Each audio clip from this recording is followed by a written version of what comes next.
and welcome to my channel Enjoy Watercolour Painting and my gallery here in southwest France. I'm Diana, I'm a watercolourist.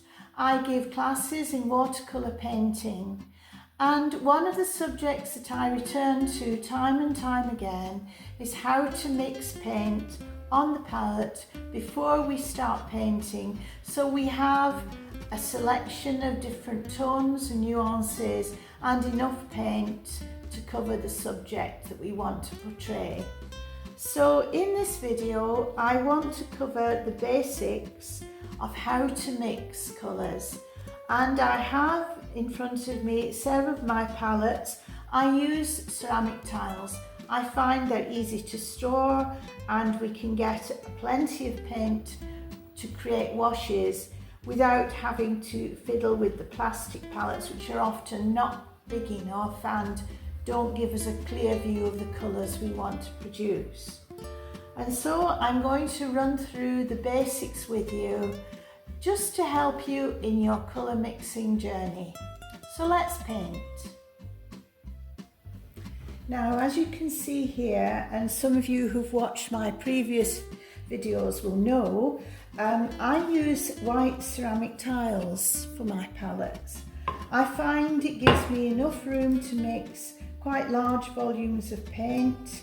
I can clearly see the different tones created by the mix, and what is more, they're easy to store. I have a wire CD rack here, and I can just, once I've finished with the palette, store it easily and select it easily when next I need it. Watercolour is, from that point of view, a very economical medium, because though the paints are all dry, we can reinstate them and just add water. So I'm going to take you through the basics of mixing, and I find that many of my student painters are so keen to get started they don't spend enough time mixing. So I'm just going through the procedure, which sometimes people think, oh well, you just put a squidge on the ceramic tile and off you go.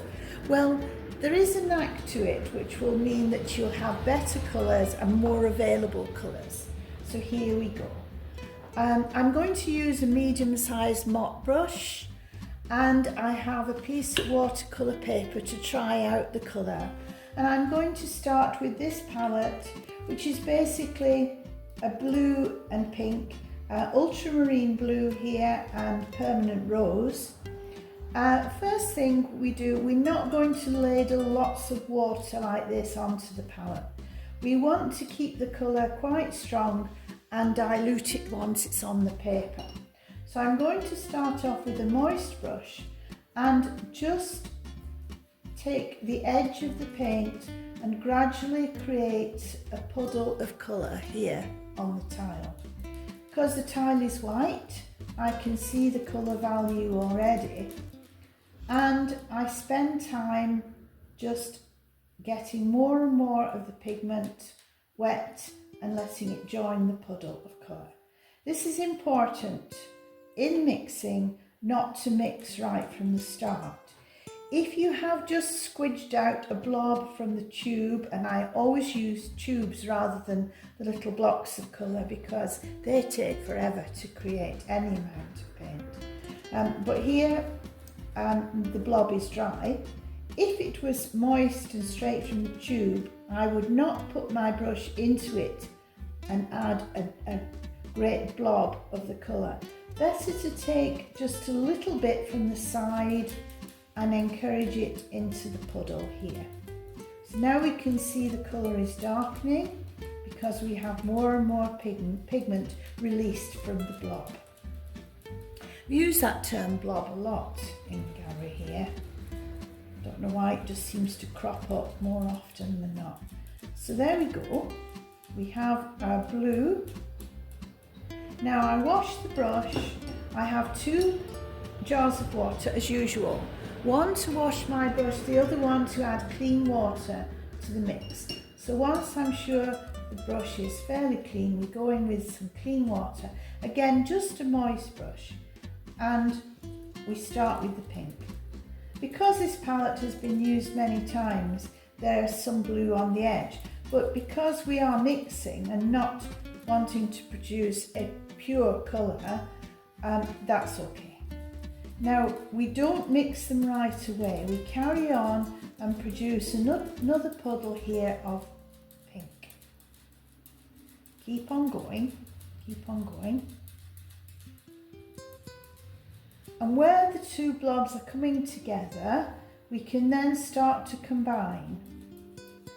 And then we start to see that we begin to have a whole range of colours. We have the pink, and then we have almost maroon here. And as we go into the blue, we see that the colour becomes lavender, more blue lavender, and finally blue. So what we're aiming to do is to produce a range of different tones on the tile, on the palette. We've still got room here to add more colour from this other blob, which is Payne's Grey, but for the moment I'm just using the two colours to help you to understand how we can get a range of colours to use. And so we can take our paper and without adding more water, just add colour to the paper. We can see it's really quite a rich violet. To see exactly the true colour, we can wash the brush, clean water, and just wash the colour out. So we can actually see the actual blend of colour. If we go further into the pink end of things, here, again we take it straight from the palette, add the colour, we see that it's more pink, and again we can wash it out.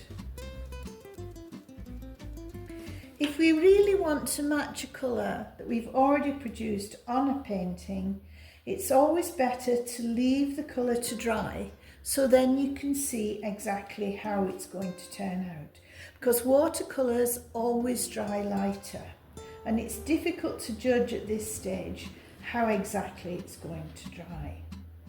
So we can do this with all the other palettes that I have here. The yellow palette is quite interesting because it's we can easily lose yellow. If you touch it with the blue, it becomes green. And I always keep my yellows, and in this case, I have orange, transparent orange on here as well. And as you can see, I don't clean the palette off between mixings. I leave it like that. It just depends what I'm creating, and because I like to be economical with paint because it's very expensive to buy, I leave the mixing on until I have need to use the palette again. So basically I'll just run through again the system with the green palette, put that to one side.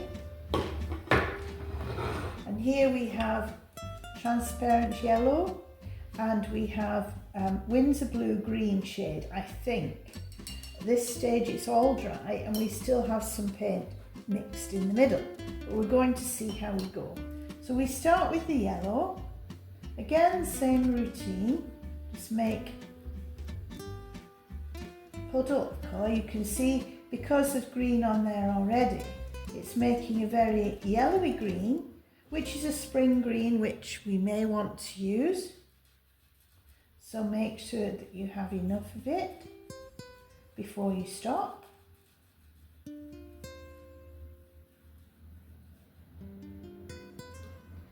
Again, clean water before we go into the blue. We see, yes, I was right, it is Windsor blue green shade. You never really know till you start, unless you can remember where you put the blobs, but I usually can't. You see it's a bluey green and very intense, lovely sea green colour. We don't mix them yet, and don't make the mistake of making one big mix and stirring it round and round, because then you'll just end up with one colour on your palette, which may not be the colour that you want. But doing it this way, taking each individual blob, creating the puddle, wash the brush, clean water, and then gently bring them together in the middle. You see then we start to have a whole range of greens. Keep your brush clean, bring some of that darker colour across, and there you see you have a whole range of greens to play with, to use on your picture. Not just one big mix of one colour, one shade. So now I can do the same as we did with the violet, the blue and the pink.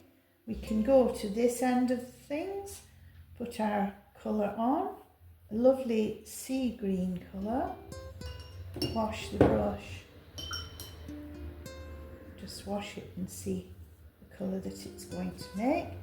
And we can go into the other end here with our lighter spring green colour. Again, wash it. So there you see we have a range of colours. We know exactly the colours we have available on the palette. If I were to mix them all together, I would just get one shade of green, which wouldn't give me that variety of nuances of colours to use. I hope this helps with your painting. Certainly it works for me. Thank you. Thank you for watching my video. I hope it's inspired you to try this method of colour mixing. Please don't forget to like and subscribe and leave me any comments you may have or any suggestions for future videos covering different watercolour techniques. Till the next time, enjoy your painting. Bye.